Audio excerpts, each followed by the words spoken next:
Hey guys, welcome to Brandon Live. Okay, so this is a conversation that my producer Nicole brought up, and we thought we'd have it here because it's Monday, and we're going to try to start doing Mondays live here on the Brandon Show page and on my page and on YouTube. Let me bring in my producer Nicole. Hey Nicole, how are you? Hey Brandon, I'm good. How are you? I am fantastic. Happy Monday to you. Happy Monday. Yes. Okay. So let's just bring up this tweet, this Facebook post that you found, and it's by DeJuan Ferris, and he says, "Pops fingers, controversy week in progress, fellas. Are male babysitters able to babysit your daughters?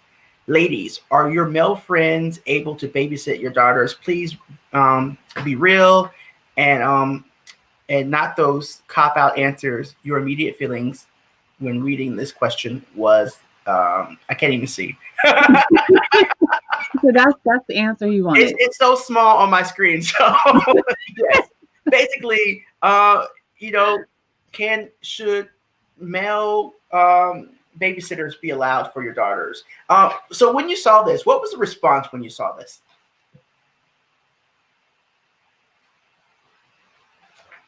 Nicole? I think Nicole is frozen.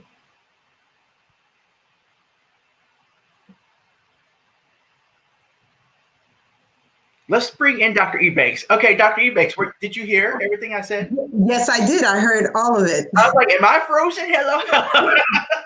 But then I saw you moving in the background. Okay, so the conversation is about males being able to babysit female, girl children. What do you think about that? For me personally, I think in my suggestion would be, you should really consider everyone, regardless of their gender, when babysitting. What do you think about this question? You have two daughters yourself. Yes, I do have two young daughters, and I think that this is a very important conversation to have. Yeah. And a very important conversation to engage in if you're with parents, or as in terms of we don't talk about it enough. Yeah.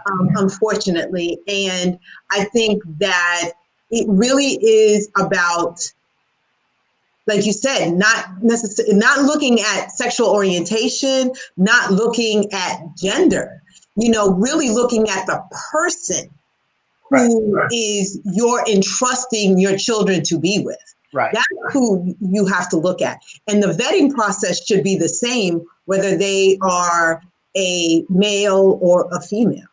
Right. Why do you think there's such a big to do about, around the specific topic in terms of men watching girls?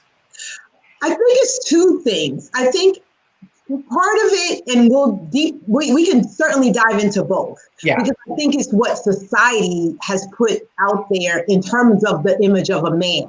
Yeah. And not being necessarily responsible to be able to care for children, especially girls. Mm-hmm. So when that whole, after Kobe Bryant, passed, with his daughter, and that whole girl dad movement about being a girl dad. Which we'll have a show on that. Exactly. There was more light being brought to how effective dads are with their daughters, how important that bond is. Yeah. So I think that's one thing.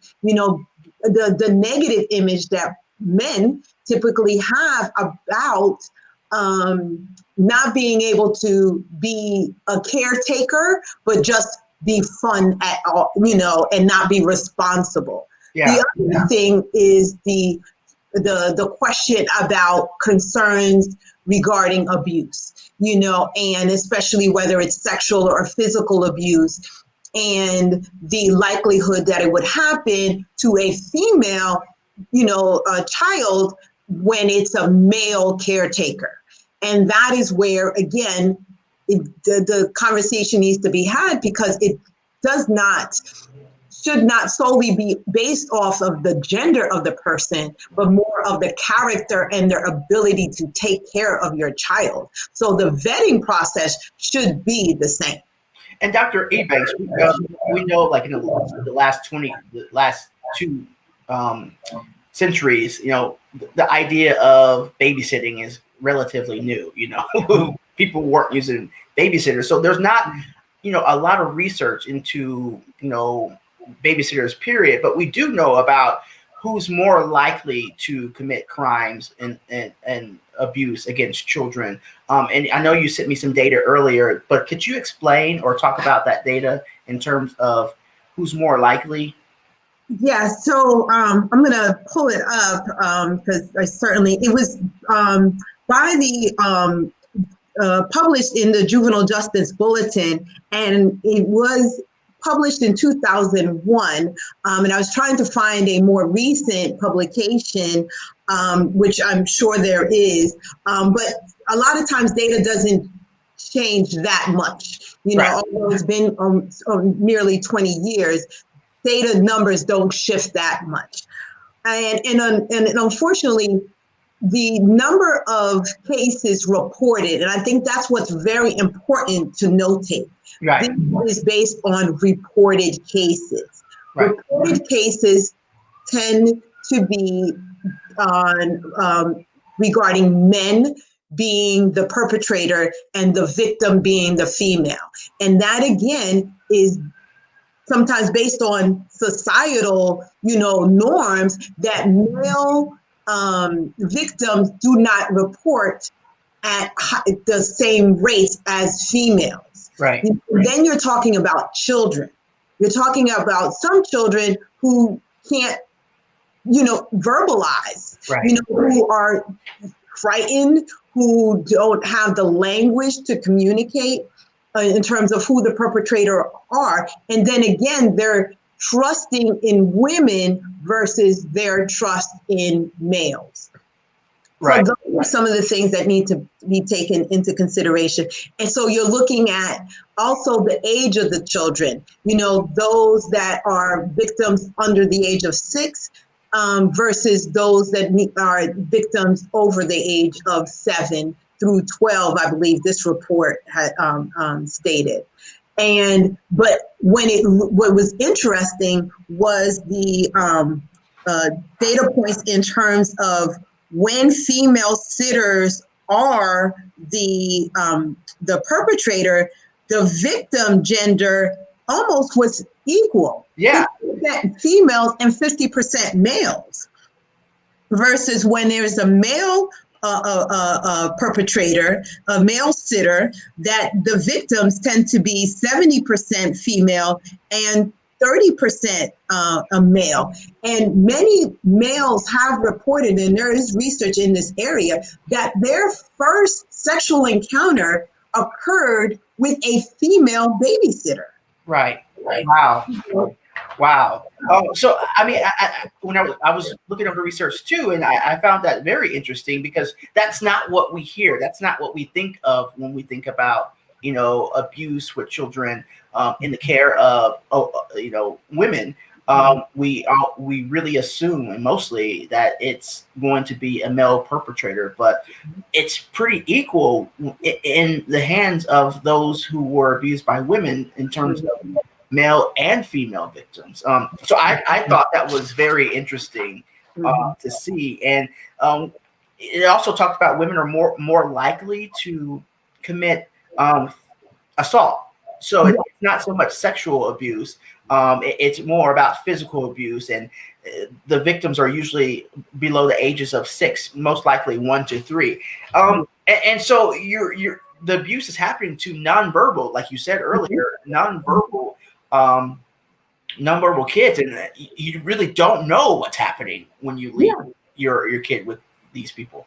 And that, as a parent, that is the fear. Yeah. In terms of you're trusting these individuals to care for your children. And I've always been blessed to have great caretakers, people that I've trusted to care for my children because I've had to go to work. I've had to, go to a social event, and I've, have to have the children in the care of either family members or sitters who I did not know. So they weren't necessarily acquaintances, prior to me getting to know, to hire them. Yeah. And I think that's where the vetting process is very important. The questions: do you do background checks? Do you?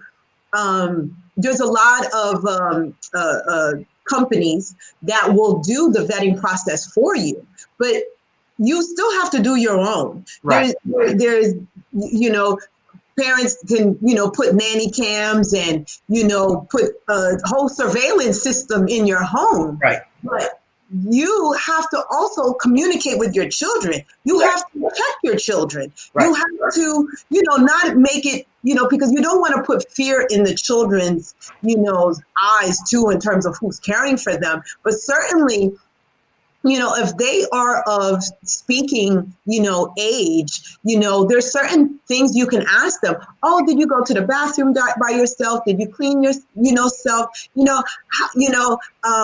How was it playing with, your sitter? Was there anything that the sitter did or said that you didn't like? It's important to just make sure that your children know that they can talk to you. You certainly don't want to overburden them and ask them these questions repeatedly, but you could drop a question here and there,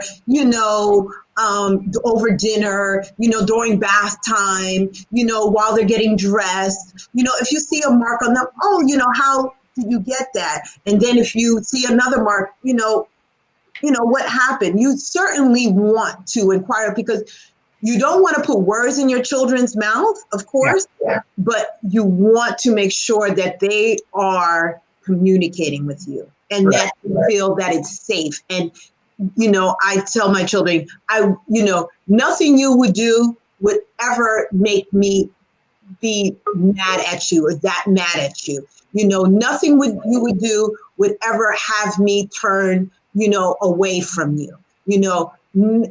Always be comfortable telling me, if something happened, because again, we know that perpetrators will typically say your mom's going to be mad, your dad's going to be mad at you. Don't say anything. This is our secret. We don't keep secrets, from each other. Nicole is back and joining us. Nicole, how are you, Nicole? I'm good. Okay, so we were talking earlier about the response of people on this post by DeJuan Ferris, who asked the question: Are male babysitters able to babysit your daughters? And what did you see when you saw this post? What was the general response from people on that post? So it was interesting because I actually went back after I spoke with you about creating the show, and it was like double the comments. So it actually was a fair amount of people that were chiming in, but most of it was no, like an overwhelming men, women, no way, that's not appropriate, that's not going to work. But we did have some women kind of, like Dr. Ebanks was saying, that I don't care who it is. Like, woman, it's my child, I need to know. But there were a lot of men, especially, that were like, nope, no way, not happening. And kind of adamant, like my friends would know better, I would never. So that was the overwhelming response was no, it's not appropriate at all. I had a conversation with my friend at least a couple of weeks ago, and we were talking about not this particular, just having people watch your kids, period. And it was generally no, unless I really know them, but no, generally, like, you're not going anywhere without me. I need to know, I'll be there. But I definitely think that we see the statistics, but I definitely think, no matter the gender orientation or whatever you think, it's really, you need to look at the individual person and who they are and monitor closely. Because, the stats say it's usually people that you know. And so even the people you never suspect, or you never would think. And so, Dr. But what's interesting is that we have male teachers. We need more male teachers. We need more early childhood, professionals. And there are early childhood professional male teachers, which is so important for children to see, you know, especially in this society of changing the norms of roles, Right. you know, and that's where, again, you know, we have to do better and not just stick labels or positions or, you know, or unfortunately, like negativity Right. associated with a particular gender. Right. Because again, we could go over the stats. Female perpetrators victimize females almost as much as they victimize a male. Right. And that's that. Like I said, seeing that stat is just, we don't think about that. We don't think about it at all, and it's clear, and that's just what's reported.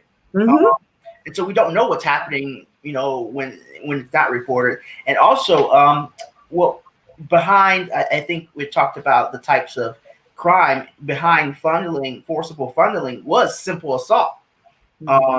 And so that was surprising, how many kids are being beaten or assaulted. And we see that women, not like a bash women, but we see it in the data that women are more likely to beat or abuse physically children. So that all that was surprising to me, because that's not what I think when I think about stay over Sherry's house, you know. That's not what I think. Yeah, and unfortunately, when you've heard of cases on the news where their children have been assaulted and abused by their caretaker, they are females. Yeah. You know, and again, and they tend to be younger children, and it, you know, tends to be a history, and it's not of a one-time occurrence. Yeah. You know, and this is where the conversation and the vetting process again, and you know, you should check up on your babysitters. You know, random call, random pop bys. You know, I always say no one should know exactly when you're coming home. You know, like, you know, whether you're working during the day and you have a sitter at home during the day, or, you know, in the evening, and you tell them approximately, you know, I always say, I'll tell them approximately what time I'm coming home. I may come home 2 hours early, you know. You don't know.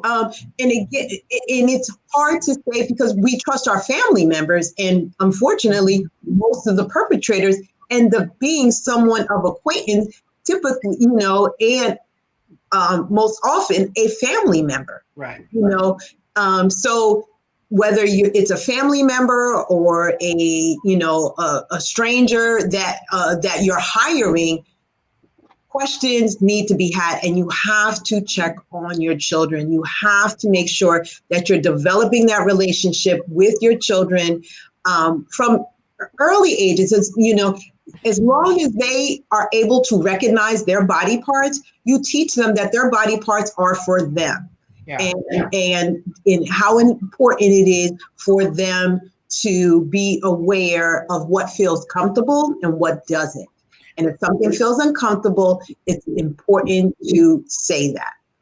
Now we have a show coming up with Girl Dads, and I mean, speaking of body parts, you know, they talked about, like, you know, being uncomfortable with calling the body parts the scientific term. What do you suggest for introducing names of body parts to children? Oh, Brandon. I think the earlier you teach them the appropriate body part, the language, the better. But again, you want to be age appropriate. You know, typically it's like, you know, again, you start with potty training. That's what you use, you know, and whether it's a, you know, a boy or a girl, I think it is for the language, you don't, for a little girl, she may not be able to say the V word, but she can say the V word, you know, yeah, instead of, you know, the entire word. But again, you know, it's language or age appropriate. But certainly what their body part is for and what is comfortable, that can be certainly taught very early on, you know. So Sophia says, teach them early, and she just named it on the Brandon Show. She's like, here it is. and again, that's, I think, is very, it's hard to say like this is the way to do it. And Right. it's like I think that every family has to be comfortable with it. And as long, I think what's important is that the parents are come to an accord about what language will be used so it's consistent, like not so much that mommy's saying this and daddy's saying this and the child's getting confused, but that they're explaining to the child what the body part is for. And then also, you know, when they're going to develop the other language, because some early childhood centers won't use the word potty training. You know, they'll say bowel movement or, you know, I need to, you know, whether it's, you know, defecate or urinate, they say that very early on. So I think it's all in the training process. Right, and you should choose whatever suits what is normalized for you in your family. But whatever you choose, it should be communicated and standard, and the children should know whatever that is when they are being violated, that they can communicate whatever that is. Yes, yes.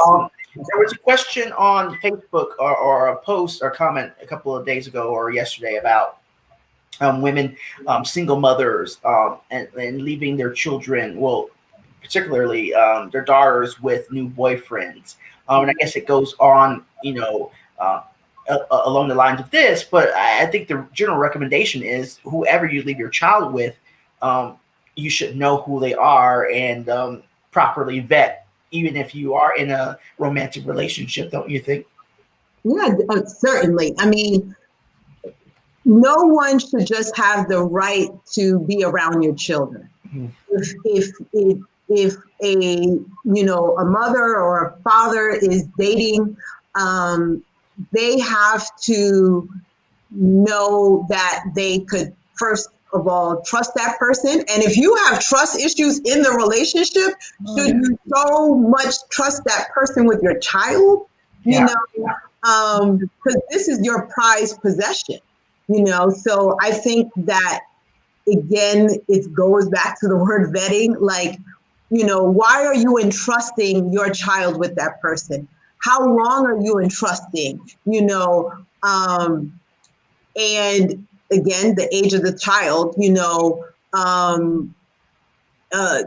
much? What does that person know about taking care of a child? Yeah. You know, asking that person, how comfortable are you? You know, watching my daughter or watching my son. Yeah. You know, I think it's communication is so key. And if you are, as a parent, don't feel comfortable, don't do it. I mean, unfortunately, we are in a time where some parents may have to go to work and they feel like their school is closed, their child center is closed, they have to go to work. What else am I going to do because I'm going to lose my job?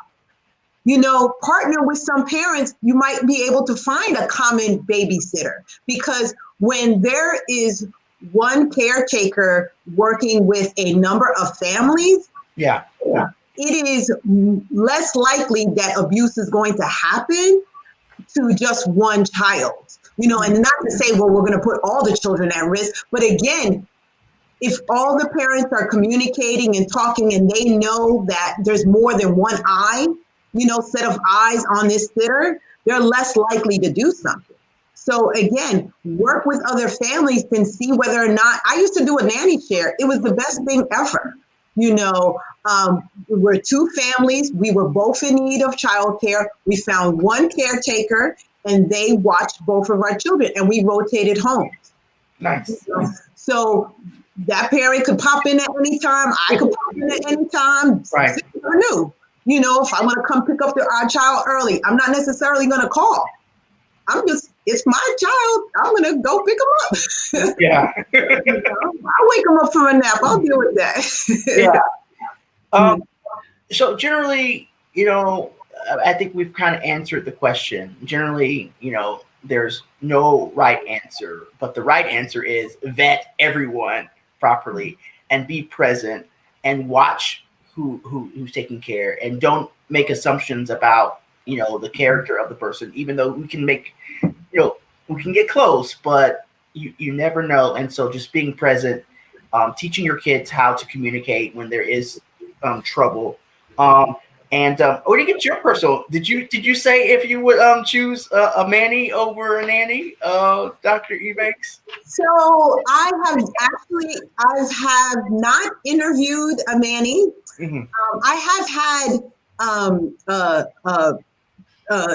males care for my child, for example, their sibling or a god brother for, brief periods of time, their uncles, so I wouldn't say that I am opposed to, men not taking care of their children. My girls are girl dads, but I've had the conversation repeatedly with my children about, I'll ask them randomly. I think I did today because we were having this. When was the last time I asked them? You go to the bathroom by yourselves? You do this? When you're out in public, so I always because again, I'm not always with them. I don't have, even though now, quote unquote, we are 23, 7 instead of 24/7 with them. But at times they're not with me. So I have to trust them, and I have to trust the people that they're in, that are caring for them. Yeah. Yes. Great answer, Dr. Eubanks. Nicole, so do you think this is something that people would hear out and say, still, man, I whatever y'all say, still? I do, and I think mostly because of the stigma that's been placed on it. I think that Dr. Eubanks makes a lot of great points about vetting everyone, no matter what. I think that it's really important to teach the children also. My mom and I used to talk about kind of making sure I was aware of my own body and my own space, and when I was around men and boys, how to feel comfortable and how to interact and how to know where I was in my space. So I think we had a conversation on a Facebook post similarly about sitting on your dad's lap, or little girls sitting on the laps of men in their family, and at what age do you stop that? And some people were torn on, well, they're just little girls, they don't know, but it's they need to know when that's appropriate, when it isn't. So I think it's all about, yes, vetting the people, but also keeping the children educated and knowing that it's okay to communicate. My mom was always very, if anything happens, you tell us, and it wasn't in a scary, I'm gonna go hurt that person, because a lot of times kids will internalize that, so they won't tell their parents because they don't want whoever the person is to get hurt. But really just saying, if you feel uncomfortable, let me know. And I think that helps the conversation, but I do still think there is a stigma behind men and little girls just because of, what we've seen, experiences we've had. I watch a lot of Law and Order, so I see kind of both sides. Yes, that's you for sure. But I do know that the stats will say, one thing, but people still have kind of that notion. So I think it'll still be a prevalent thing, but I think conversations like this, like that post, there was, I think last I checked, there were 120 comments on there. So they're still having the conversation helps in kind of cutting down on that stigma and getting people to be more accepting, but also still vigilant in vetting everybody the same. Yeah, I definitely think agree with that. And just this stats talked about abuse, but I'm also thinking about emotional and verbal abuse. There's really no data on that in terms of these stats, but I'm curious about just having your kid being talked to crazy, and emotionally abused, and what that impact has on them, in their childhood and their future. So just watch your kids, hide your kids, like that guy says, hide your kids. And to that point, Brandon, regarding, it's important to see your children's behavior and observe your children's behavior before you leave as well as after you leave, because, and especially if you're using the same sitter and their behavior starts to change and kind of become distant or leery or needy, those are signs that it's important to pay attention to. Because again, that might speak to the relationship. And this could be children even before they're able to verbally communicate what is going on. behavior, their reactions are going to tell, whether they become nervous or start, one of the things or some early signs could be in terms of bedwetting, and urinating on themselves and things like that. Those are signs to pay attention to. So basically just be, if you see like small changes or drastic changes in terms of behavior, you should probably start having conversations or, checking into what's happening and looking into things. Is that what you're saying basically? It's just being definitely vigilant, and if you see like, you don't like, the sitter A to come over anymore, you still have fun when sitter A comes, or, and sometimes again, having more than one sitter, because again, when people become too comfortable, that's when things can happen. So just, being a parent is not, easy. It's certainly the most difficult, but most rewarding job, I will ever have, as President Obama has said, but it takes a lot. You have to be on, you certainly have a responsibility to be on of who is taking care of your children. So the vetting process, again, we need, male therapists. We need male teachers. We need male caretakers, nurses. So again, if we're entrusting these people with our children in other environments, we should be able to trust them in our homes also with our children, because, this could be a career for them, in terms of bring into a career in the social services or as a teacher. Just as it is for many young girls who become babysitters and want to become teachers as a result of it, early childhood developers. So you don't want to discourage that. But again, vet everybody, everyone, gender, sexual orientation, regardless, you vet everyone as a parent. Everyone. Yes, everybody. And that's our final answer. Everyone. Everyone should be checked out. Thank you so much, Dr. Ebanks. Thank you, Nicole, for getting this great topic. That's it for tonight. If you have anything that you want to talk about, if you have any questions for me, send us. What's the email? Brandon at brandonshow.com. Yeah, that's so easy. I can't remember. Brandon at brandonshow.com. And so thank you for joining us. We'll see you next time. Thank you.